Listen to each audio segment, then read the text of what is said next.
मैं बोलूंगा सरदार पटेल, आप लोग बोलेंगे अमर रहे अमर रहे। सरदार पटेल, सरदार पटेल, सरदार पटेल। मैं एक और नारा चाहूंगा जो इस धरती से हर पल इस देश में गूंजता रहे। मैं कहूंगा देश की एकता। आप बोलेंगे जिंदाबाद जिंदाबाद। देश की एकता, देश की एकता, देश की एकता, देश की एकता। मंच पर विराजमान गुजरात के गवर्नर श्री ओम प्रकाश कोहली जी, राज्य के लोकप्रिय मुख्यमंत्री श्रीमान विजय रूपाणी जी, कर्नाटका के गवर्नर श्रीमान वजुभाई वाला, मध्य प्रदेश की गवर्नर श्रीमती आनंदीबेन पटेल,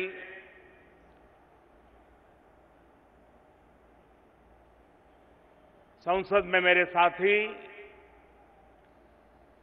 और राज्यसभा के सदस्य श्री अमित भाई शाह, गुजरात के उप मुख्यमंत्री श्री नितिन भाई, विधानसभा के स्पीकर राजेंद्र जी,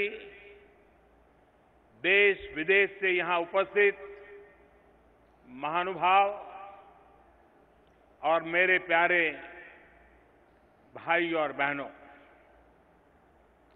मां नर्मदा की ये पावन पवित्र धारा के किनारे पर सतपुड़ा और बिंद के अंचल में इस ऐतिहासिक अवसर पर मैं आप सभी का, देशवासियों का, विश्व में फैले हुए हिंदुस्तानियों का और हिंदुस्तान को प्रेम करने वाले हर किसी का अभिनंदन करता हूं। आज पूरा देश सरदार वल्लभ भाई पटेल की स्मृति में राष्ट्रीय एकता दिवस मना रहा है। इस अवसर पर देश के कोने कोने में भारत की एकता और अखंडता के लिए हमारे नौजवान दौड़ लगा रहे हैं। रन फॉर यूनिटी, इसमें हिस्सा लेने वाले सभी प्रतिभागियों का भी मैं अभिवादन करता हूं। आपकी भारत भक्ति ही और यही भारत भक्ति की यही भावना है जिसके बल पर हजारों वर्षों से चली आ रही हमारी सभ्यता फल रही है, फूल रही है। साथियों, किसी भी देश के इतिहास में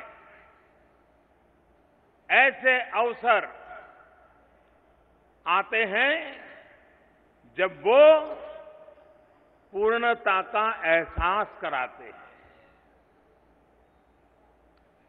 आज ये वो पल होता है जो किसी राष्ट्र के इतिहास में हमेशा के लिए दर्ज हो जाता है और उसको मिटा पाना बहुत मुश्किल होता है। आज का ये दिवस भी भारत के इतिहास के ऐसे ही कुछ क्षणों में से एक महत्वपूर्ण पल है। भारत की पहचान, भारत के सम्मान के लिए समर्पित एक विराट व्यक्तित्व का उचित स्थान देने का एक अधूरापन लेकर के आजादी के इतने वर्षों तक हम चल रहे थे। आज भारत के वर्तमान ने अपने इतिहास के एक स्वर्णिम पृष्ठ को उजागर करने का काम किया है। सरदार साहब के इस आशीर्वाद के लिए, देश की कोटि कोटि जनता के आशीर्वाद के लिए मैं खुद को धन्य मानता हूं। आज गुजरात के लोगों ने मुझे जो अभिनंदन पत्र दिया है,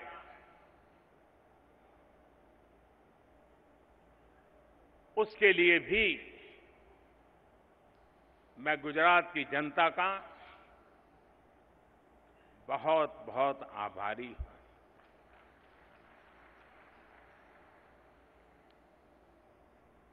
मेरे लिए ये सम्मान पत्र या अभिनंदन पत्र नहीं है, लेकिन जिस मिट्टी में पला बढ़ा,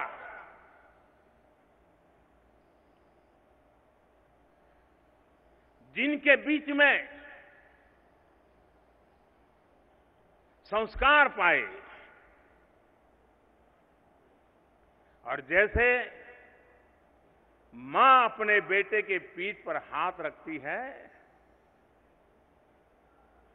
तो बेटे की ताकत, उत्साह, ऊर्जा हजारों गुना बढ़ जाता है। आज आपके इस सम्मान पत्र में मैं वो आशीर्वाद की अनुभूति कर रहा हूं। मुझे लोहा अभियान के दौरान मिले लोहे का पहला टुकड़ा भी सौंपा गया है। जब अहमदाबाद में हमने अभियान शुरू किया था तो जिस ध्वज को फहराया गया था वो भी मुझे उपहार स्वरूप दिया गया है। मैं आप सभी के प्रति, गुजरात के लोगों के प्रति कृतज्ञ हूं और मैं इन चीजों को यहीं पर छोड़ूंगा ताकि आप इसे यहां के म्यूजियम में रख पाएं, ताकि देश को पता चले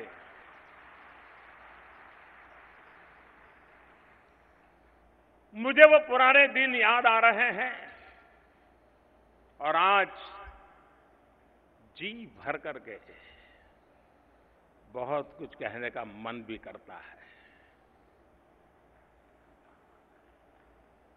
मुझे वो दिन याद आ रहे हैं जब देश भर के गांवों से, किसानों से मिट्टी मांगी गई थी और खेती में काम किए गए पुराने औजार इकट्ठे करने का काम चल रहा था।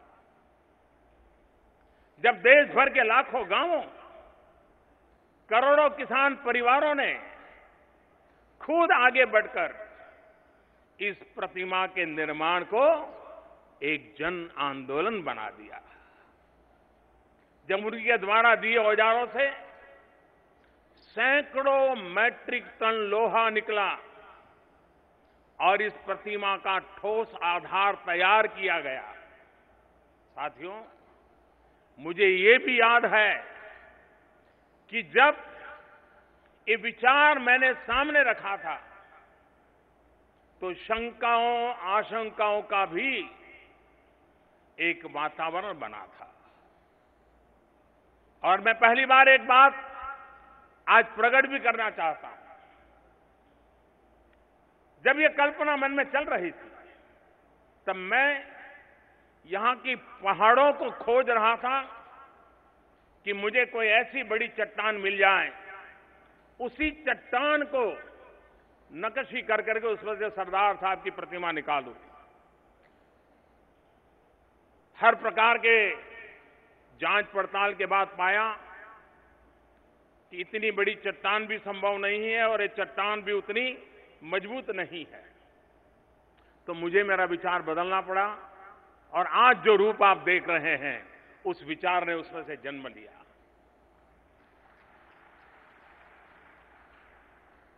मैं लगातार सोचता रहता था, लोगों से विचार विमर्श करता था, सबके सुझाव लेता रहता था और आज मुझे प्रसन्नता है कि देश के इस महत्वपूर्ण प्रोजेक्ट से जुड़े जन जन ने देश के विश्वास को, सामर्थ्य को एक शिखर पर पहुंचा दिया।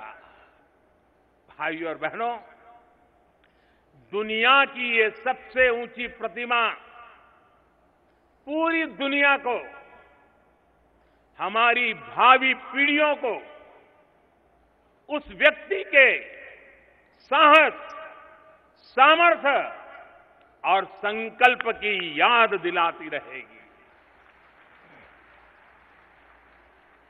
जिसने मां भारती को खंड खंड टुकड़ों में करने की जो साजिश को नाकाम करने का पवित्र कार्य किया था, जिस महापुरुष ने उन सभी आशंकाओं को हमेशा हमेशा के लिए समाप्त कर दिया जो उस समय की दुनिया भविष्य के भारत के प्रति जता रही थी। ऐसे लौह पुरुष सरदार वल्लभ भाई पटेल को मैं शत शत नमन करता हूं। साथियों, सरदार साहब का सामर्थ्य तब भारत के काम आया था जब मां भारती 550 से ज्यादा रियासतों में बटी पड़ी। दुनिया में भारत के भविष्य के प्रति घोर निराशा थी और निराशावादी उस जमाने में भी थे। निराशावादियों को लगता था कि भारत अपनी विविधताओं की वजह से ही बिखर जाएगा। हालांकि निराशा के उस दौर में भी सभी को उम्मीद की एक किरण दिखती थी और ये उम्मीद की किरण थी सरदार वल्लभ भाई पटेल।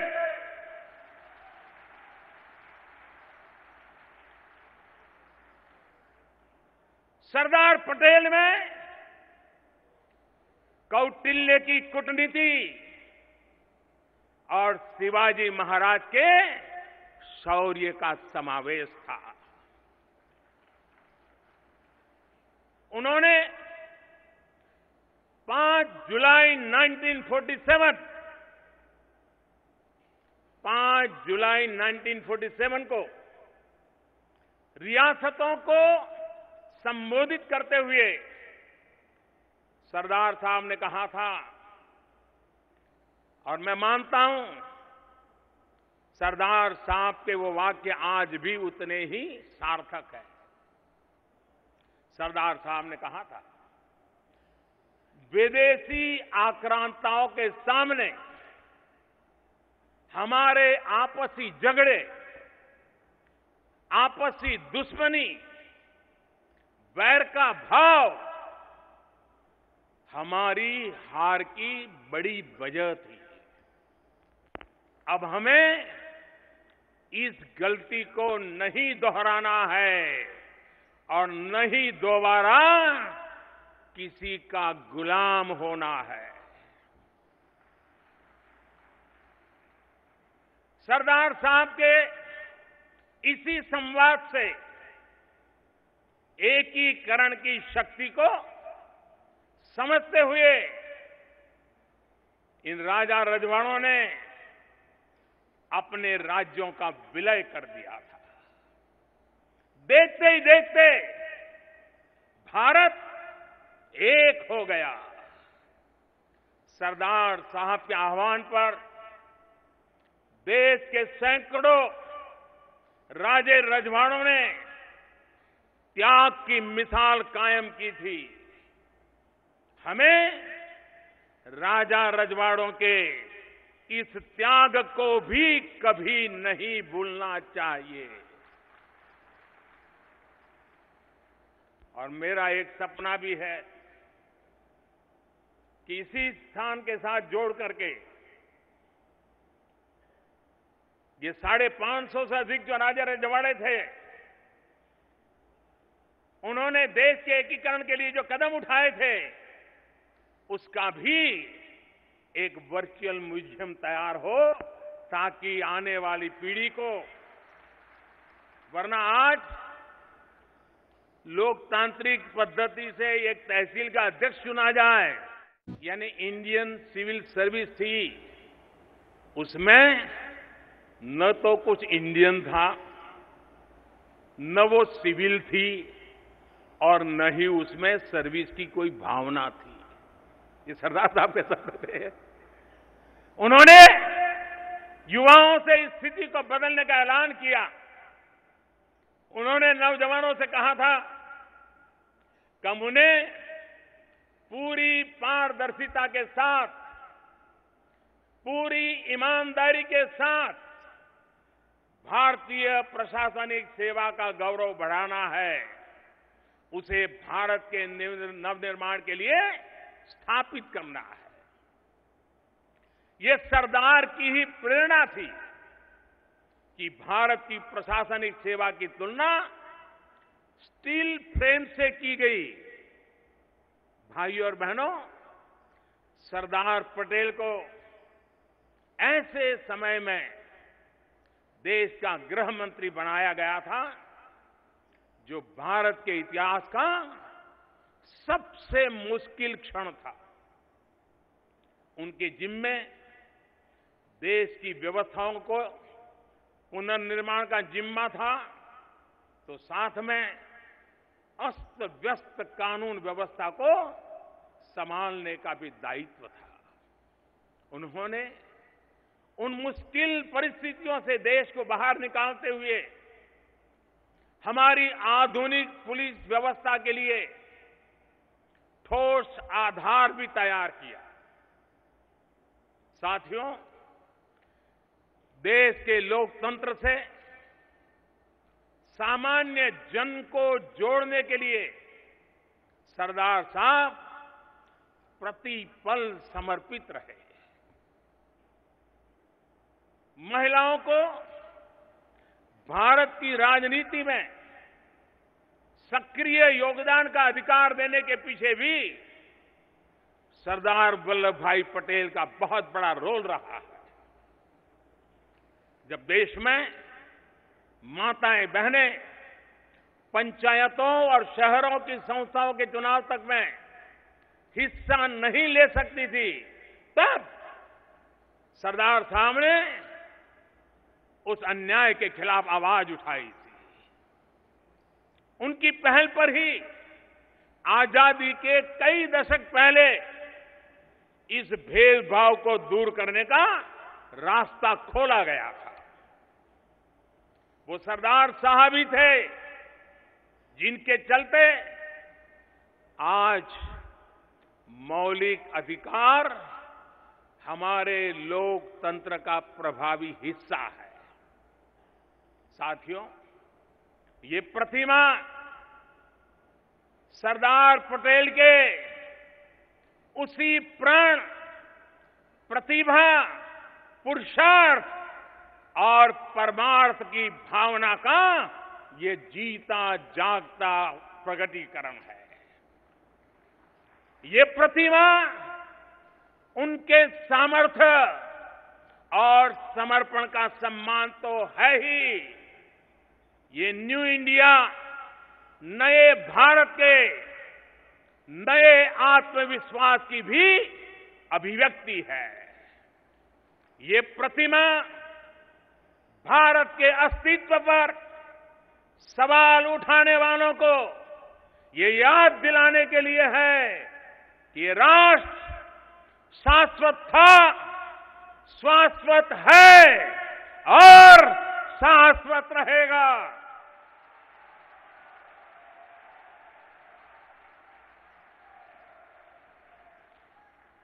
ये देश भर के उन किसानों के स्वाभिमान का प्रतीक है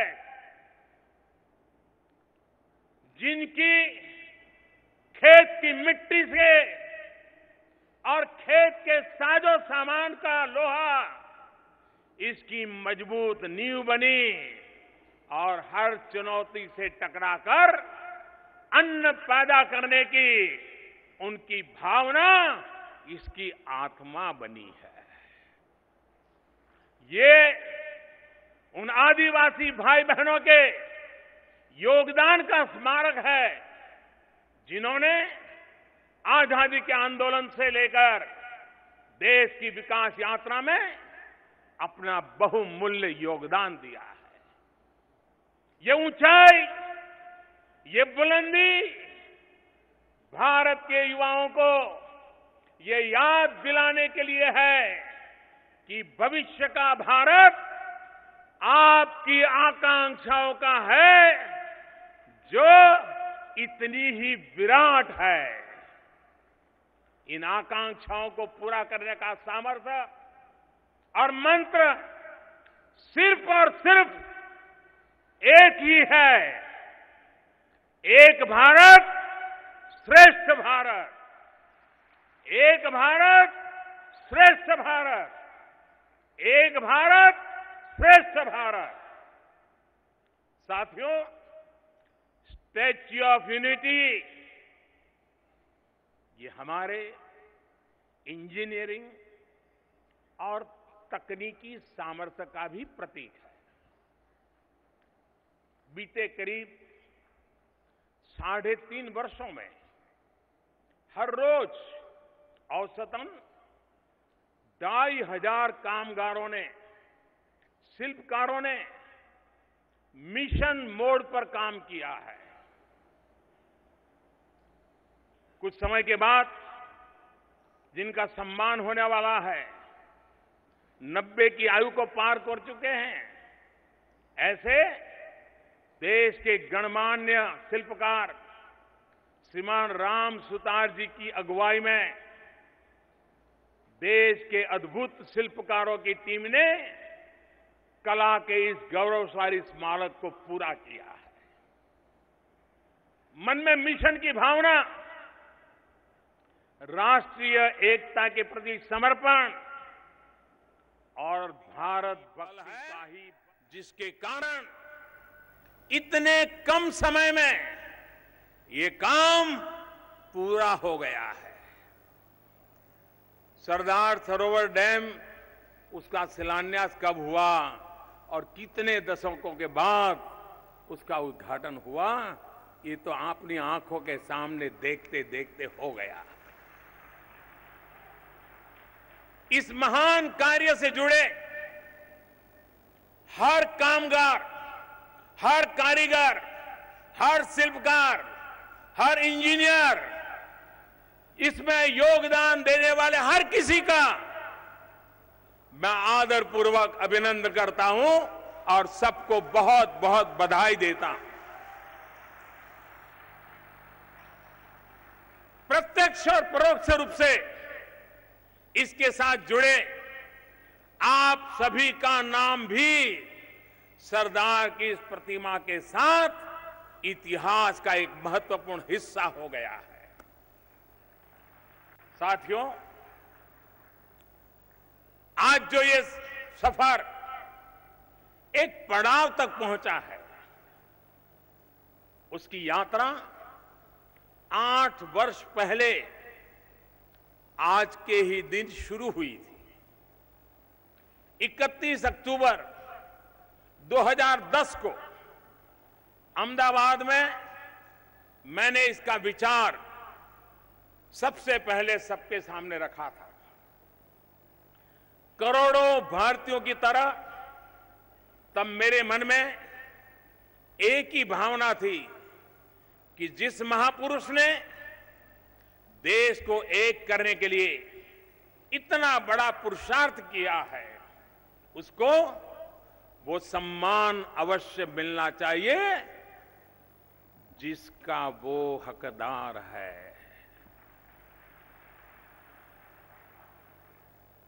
मैं चाहता था कि सम्मान भी उन्हें उस किसान, उस कामगार के पसीने से मिले जिसके लिए सरदार पटेल ने जीवन भर संघर्ष किया था।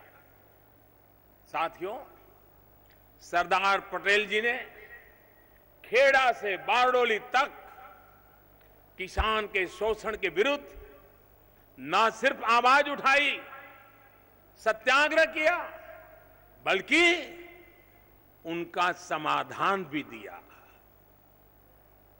आज का सहकार आंदोलन जो देश के अनेक गांवों की अर्थव्यवस्था का मजबूत आधार बन चुका है, ये सरदार साहब की ही दीर्घदृष्टि का परिणाम है।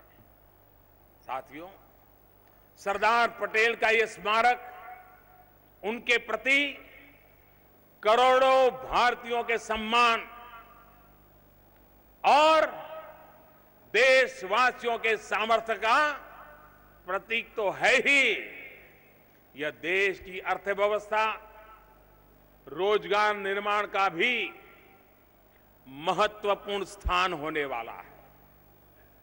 इससे हजारों आदिवासी भाई बहनों को हर वर्ष सीधा रोजगार मिलने वाला है।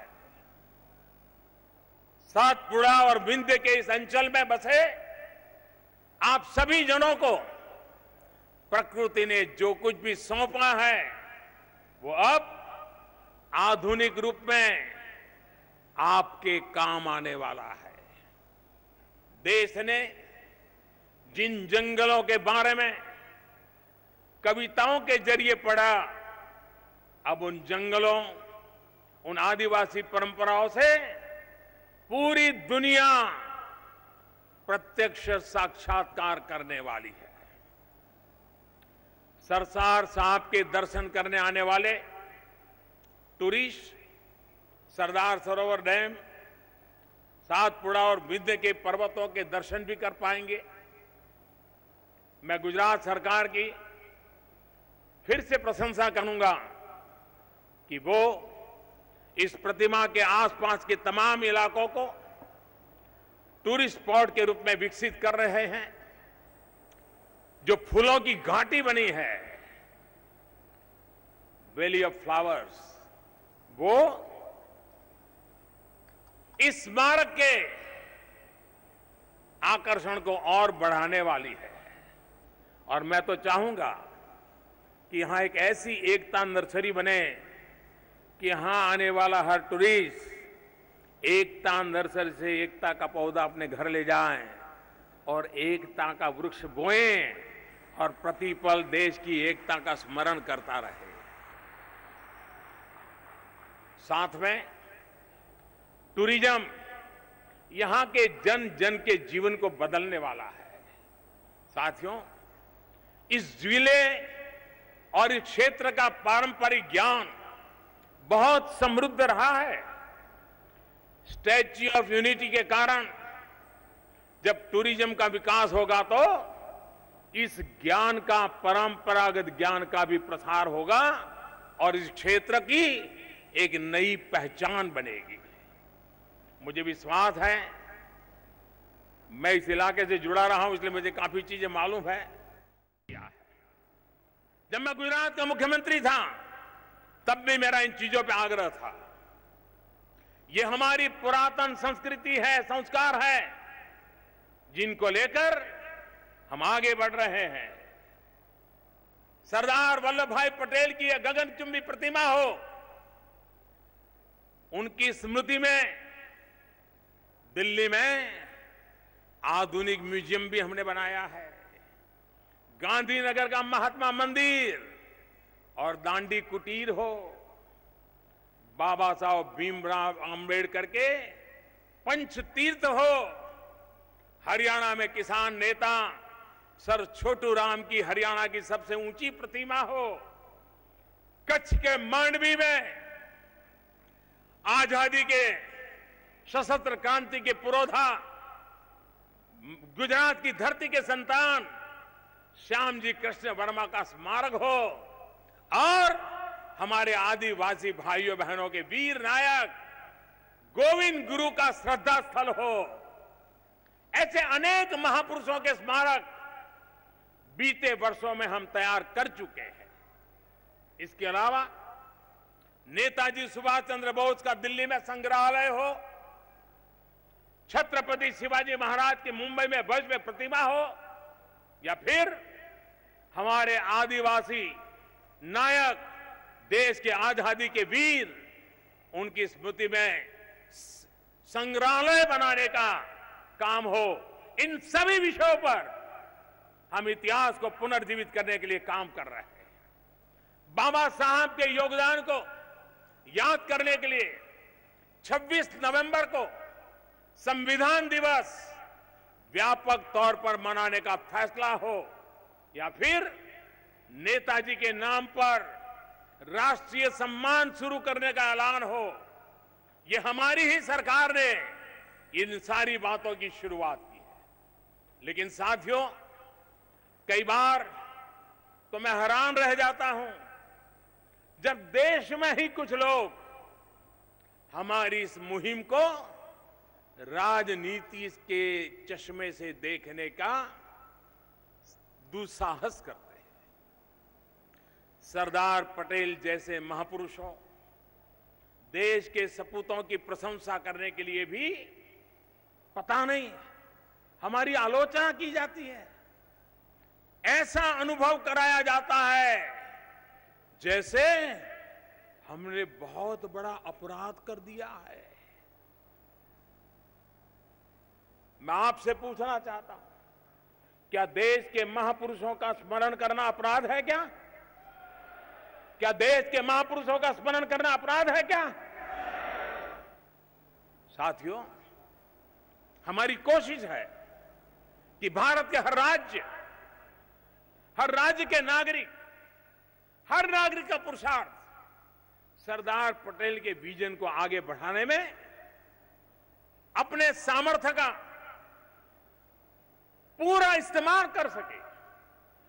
भाइयों और बहनों, सरदार पटेल ने स्वतंत्र भारत में जिस तरह के गांव की कल्पना की थी, और उसका जिक्र उन्होंने आजादी के 3-4 महीने पहले विट्ठल भाई पटेल कॉलेज की स्थापना के दौरान किया था। और सरदार साहब ने कहा था उस कॉलेज के निर्माण के समय कि हम अपने गांवों में बहुत ही बेतरतीब तरीके से घरों का निर्माण कर रहे हैं, सड़कें भी बिना किसी सोच के बनाई जा रही है, और घरों के सामने गंदगी का अंबार रहता है। सरदार साहब ने तब गांव को खुले में शौच से मुक्त करने के लिए, धुएं, धूल और गंदगी से मुक्त करने का आह्वान किया था। मुझे खुशी है कि जो सपना सरदार साहब ने देखा था, देश आज उसको पूरा करने की दिशा में आगे बढ़ रहा है। जन भागीदारी की वजह से अब देश में ग्रामीण स्वच्छता का दायरा 95% तक पहुंच गया है। भाइयों और बहनों, सरदार पटेल चाहते थे कि भारत सशक्त, सुदृढ़, संवेदनशील, सतर्क और समावेशी बने। हमारे सारे प्रयास उनके इसी सपने को साकार करने की दिशा में हो रहे हैं। हम देश के हर बेघर को पक्का घर देने की भगीरथ योजना पर काम कर रहे हैं। हमने उन 18,000 गांवों तक बिजली पहुंचाई है जहां आजादी के इतने वर्षों के बाद भी बिजली नहीं पहुंची थी। हमारी सरकार सौभाग्य योजना के तहत देश के हर घर तक बिजली कनेक्शन पहुंचाने के लिए दिन रात काम में जुटी हुई है।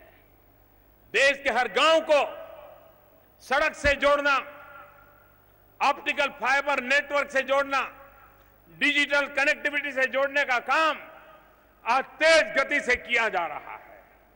देश में आज हर घर में गैस का चूल्हा हो, गैस का कनेक्शन पहुंचे, इसके प्रयास के साथ ही देश के हर घर में शौचालय की सुविधा पहुंचाने पर काम हो रहा है।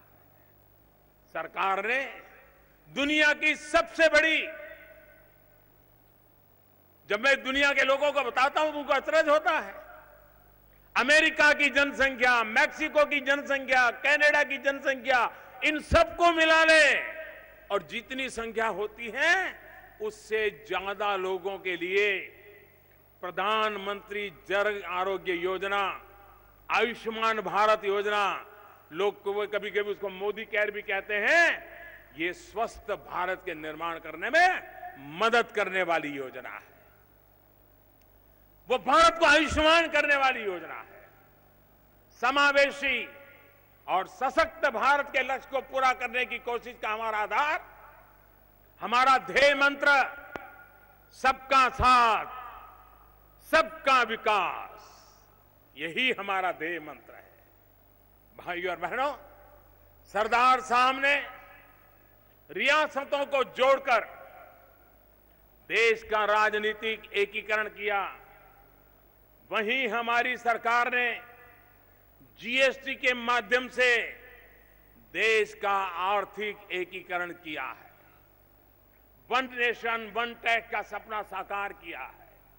हम भारत जोड़ो के सरदार साहब के प्रण को निरंतर विस्तार दे रहे हैं। चाहे देश की बड़ी कृषि मंडियों को जोड़ने वाली इनाम योजना हो, वन नेशन वन ग्रिड का काम हो, या फिर भारतमाला, सेतु भारतम, भारत नेट जैसे अनेक कार्यक्रम हमारी सरकार देश को जोड़कर एक भारत श्रेष्ठ भारत के सरदार साहब के सपने को साकार करने में जुटी है। साथियों, आज देश के लिए सोचने वाले युवाओं की शक्ति हमारे पास है।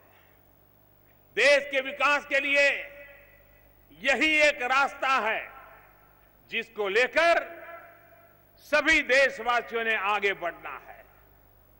देश की एकता, अखंडता और सार्वभौमिकता को बनाए रखना एक ऐसा दायित्व है जो सरदार वल्लभ भाई पटेल हम हिंदुस्तानियों को सौंप करके गए हैं।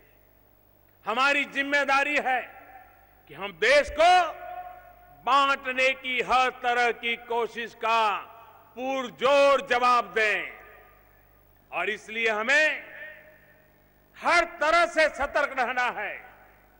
समाज के तौर पर एकजुट रहना है। हमें ये प्रण करना है कि हम अपने सरदार के संस्कारों को पूरी पवित्रता के साथ आने वाली पीढ़ियों में भी उतारने में कोई कमी नहीं रखेंगे। साथियों, सरदार वल्लभ भाई पटेल कहते थे, हर भारतीय को, और मैं सरदार साहब का वाक्य सुना रहा हूं आपको, सरदार साहब कहते थे, हर भारतीय को ये भूलना होगा कि वो किस जाति या वर्ग से है। उसको सिर्फ एक बात याद रखनी होगी कि वो भारतीय है, और जितना इस देश पर अधिकार है उतने ही कर्तव्य भी है। सरदार साहब की ये शाश्वत भावना इस बुलंद प्रतिमा की तरह हमेशा हमें प्रेरित करती रहे। इसी कामना के साथ एक बार फिर से स्टैच्यू ऑफ यूनिटी के लिए ये सिर्फ भारतवासियों का ही घटना नहीं है। यहां पूरी दुनिया को इतना बड़ा स्टैच्यू दुनिया के अंदर अजीब बात है और इसलिए पूरे विश्व का ध्यान आज माता नर्मदा के तट ने आकर्षित किया है।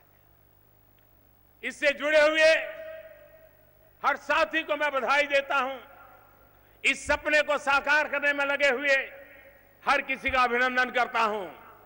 मां नर्मदा और ताप्ती की घाटियों में बसे हर आदिवासी भाई बहन युवा साथी को भी बेहतर भविष्य की मैं हृदयपूर्वक बहुत बहुत शुभकामनाएं देता हूं। आप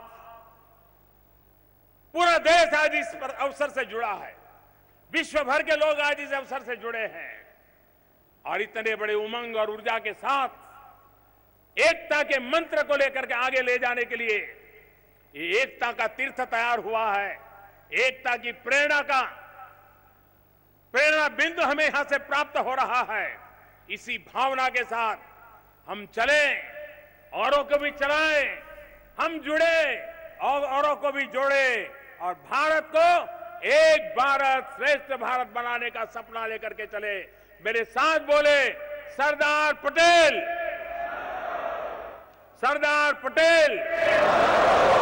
देश की एकता, देश की एकता जिंदाबाद, देश की एकता, देश की एकता।